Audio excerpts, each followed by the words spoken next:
So hello and welcome to the video and welcome to New York JFK's Terminal 7. Not probably the very best terminal that the airport can offer, but you know, it's been okay. I'm not feeling great today, it has to be said, but I'm hoping that the experience I'm about to have will take my mind off it. 2 flights today on Air Canada up to Toronto and then continuing along to Quebec City, where tomorrow I'm getting on a cruise.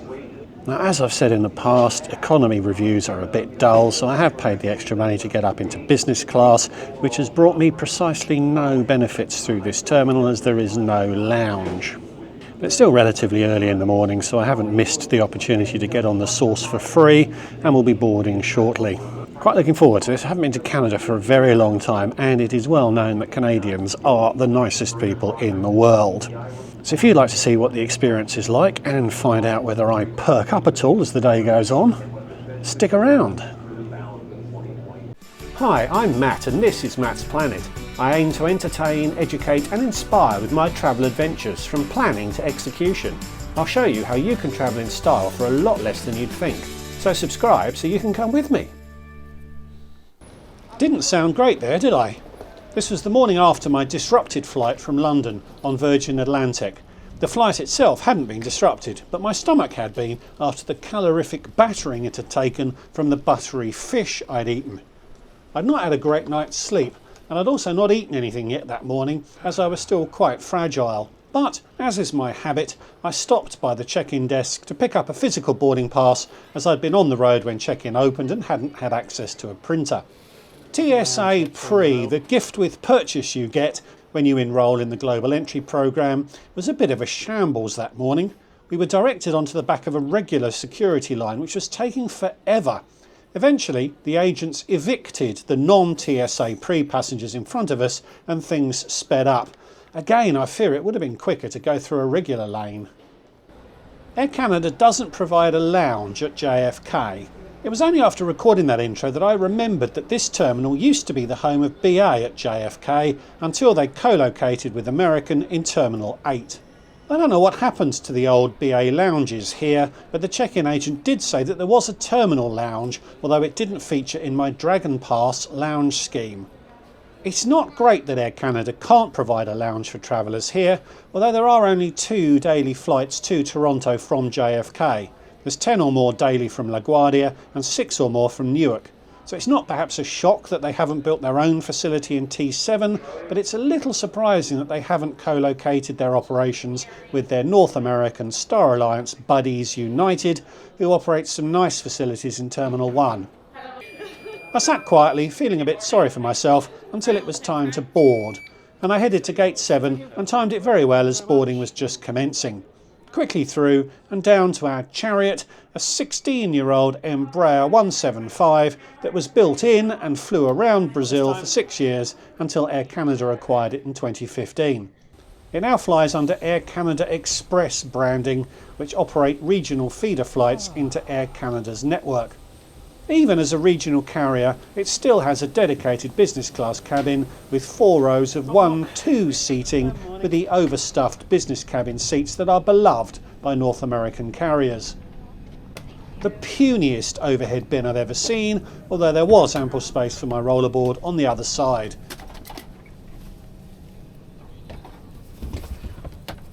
Seat 2A for me that day. I thought it was quite a nice layout actually. 2-2 behind the curtain for 16 rows of economy, so 76 passengers in total. Respectable legroom, nothing lavish, and a retro style seat pocket.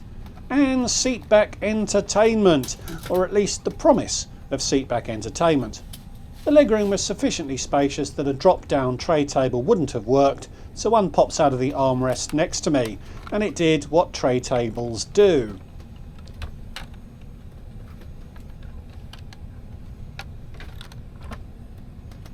A small drinks shelf pops out of the left, a cute touch, and if this seat was a pair, the other seat's table would have been in here, plus overhead lights and air vents.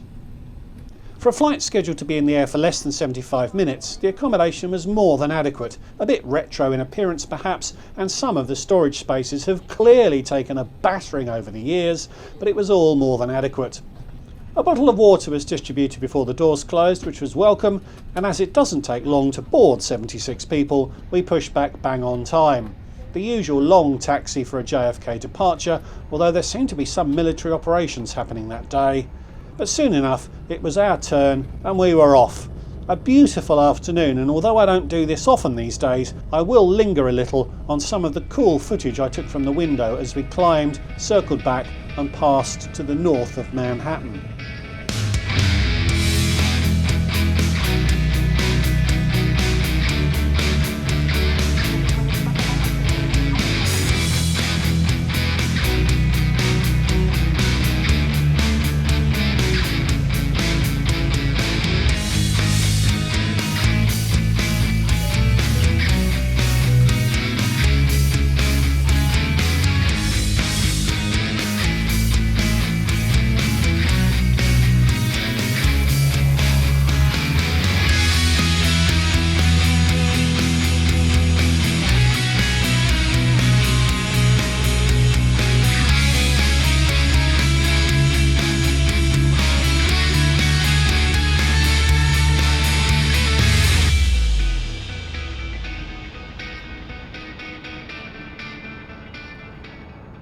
Service started with a hot towel, an unexpected treat on a short regional flight, and the promise of in-flight entertainment proved to be too good to be true, as it didn't work. I'm not really sure what I expected when it came to an in-flight meal, and I'm still not really sure what I thought about what was delivered. A Coke Zero, still not ready for any booze, and a snack box. I actually got Egypt Air flashbacks from seeing so many items individually wrapped in plastic, but for a late morning offering, I think it was actually decent. Its relative blandness was probably quite helpful actually, and once I started grazing through it, I couldn't stop and I ate it all. I may even have started to feel human having done so.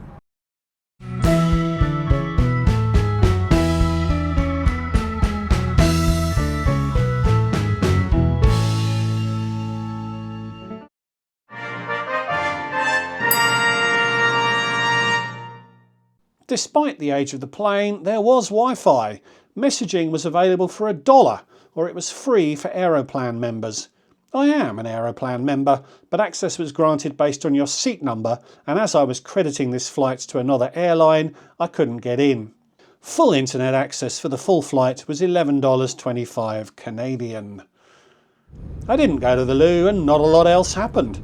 I think I could have laid into an alcoholic drink if I'd wanted one, but I still wasn't feeling that perky, and before long we were descending into the Toronto area.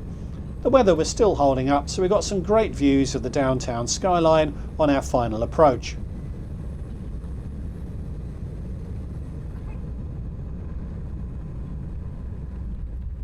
I had around 3.5 hours on the ground in Toronto before continuing on to Quebec City.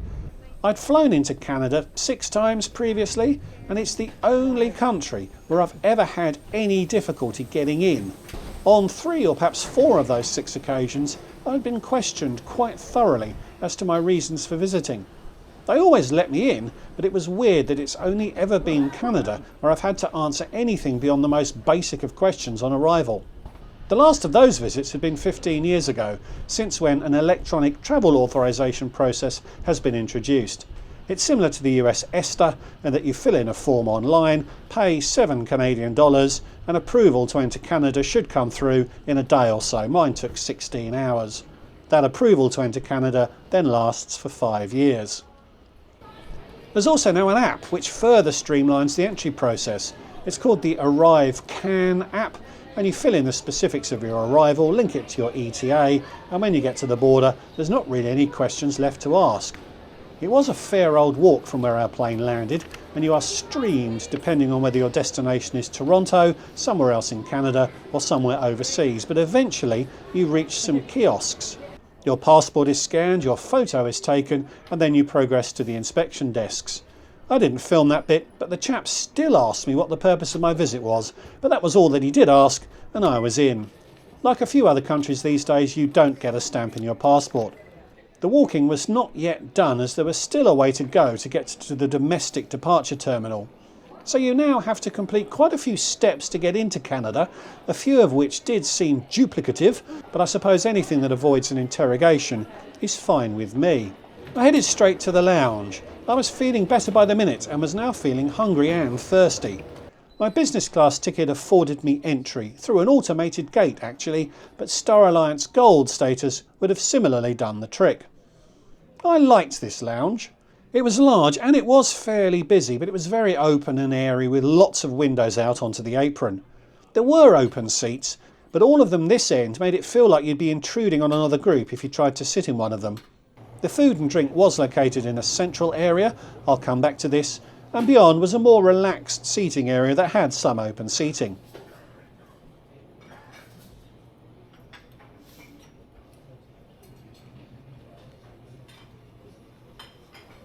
So the booze, wines and 4 pour your own beer taps, including a Guinness tap, which I don't remember seeing anywhere before, let alone in an airport lounge. Back the other way was a quite respectable spirits range. Courvoisier and Grand Marnier are considered premium brands.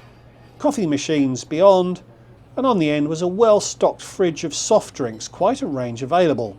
No beers here, but remember there were 4 taps. The food was on the other side of this central space and featured soups, nacho chips, salady stuff and 4 hot catering dishes with a carb-intensive lineup of potatoes, Mexican street rice, mac and cheese and barbecue chicken. You need calories in bulk to get through a Canadian winter, although this was still early September. I joke, but they were all delicious. I couldn't resist a chance to pour myself a beer, and I had a choice of Smithwick's, Coors Light, Molson Canadian or Guinness. The Molson felt like an appropriate choice and I thought I did a good job. Both hands are in shot, so I'll leave you to work out how I filmed this. I was feeling better, but I still don't look great, do I? The things I do for content, eh? Cheers! It wasn't brilliant, I have to say, but I decided that the rehydration it was delivering was actually very good for me, so a little while later I decided to give the Guinness tap a go. How often do you get to do this? Again, quite pleased with how it went. It's important to let it settle, but there was a queue behind me, so I decided to just get on with it. Now, a quick Google tells me that it's not at all clear what splitting the G actually means. I just about did it if you aim to literally split the G, but some say it's leaving the level between the top of the G and the bottom of the harp, and I did a pretty flaming good job if that is indeed what it means. So time passed quite pleasantly. That barbecued chicken really was quite good, but the time came to head to the gate. I did check out the other end of the lounge before departing and did find another wine station hidden away, knowledge I'll tuck away from when I'm next in this lounge in February. The central food and drink area is all a bit cramped, but that's really the only fault I could come up with. It really was a nice lounge and it's a really nice terminal too. Again, it's very light and airy. The flight to Quebec was about a half-hour late boarding and the flight was full too. Lots of people heading up to join my cruise. That meant that the gate was a little crowded with lots of people clogging up the space who weren't in Group 1. But I found a way through and headed for our 27-year-old Airbus A319, which had been in faithful service with Air Canada since the last century. Air Canada Rouge this time, yet another subsidiary, but this one is focused on offering a lower cost option to leisure destinations. Nevertheless, there's still a dedicated business cabin, 3 rows of 2-2 seating this time.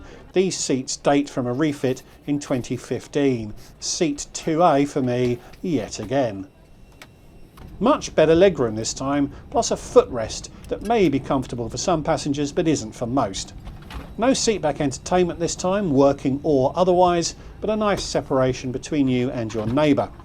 A hefty one-piece tray table in the other armrest, quite substantial really, and yes, you can just about retract it one-handed.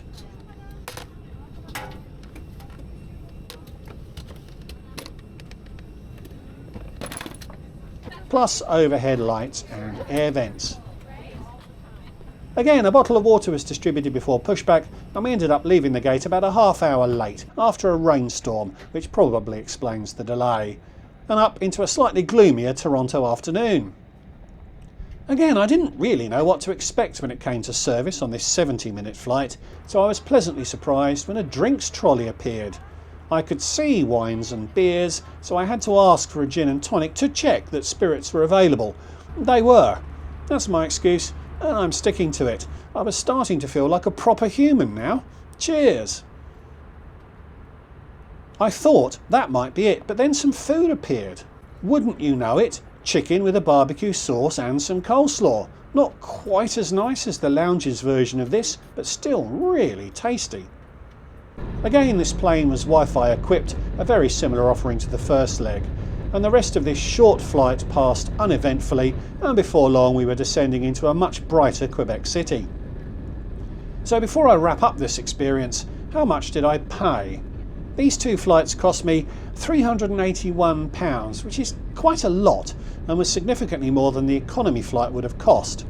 But the two flights were blocked to take 3 hours and 11 minutes in total, which means it was a little over the £100 per hour ceiling I usually impose on buying business class travel. But as I dropped to silver status with Aegean and so was travelling without any status that would deliver me lounge access, that fare also got me 3 hours of lounge time between flights. So all things considered, I was happy with the fare I paid. It also earned me 2,000 miles towards my Aegean status renewal. I'm a big fan of Air Canada's Aeroplan scheme, as I share in this video, but I prefer maintaining status with Aegean. So overall I was happy with that price, but was I happy with the experience received? Well, yes I was.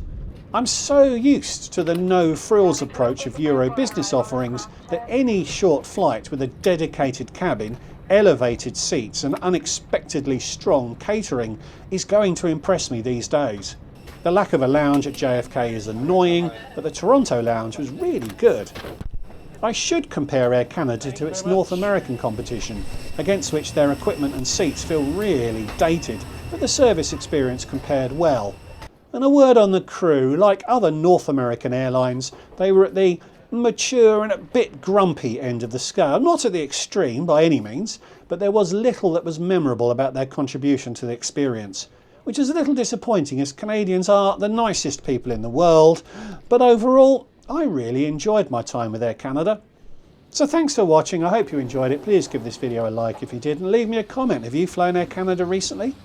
Please subscribe if you're new, and if you'd like to support what I'm doing more directly, there is a Patreon account, link to which in the description below. So thanks again for watching, and I'll see you all in the next one. Bye bye.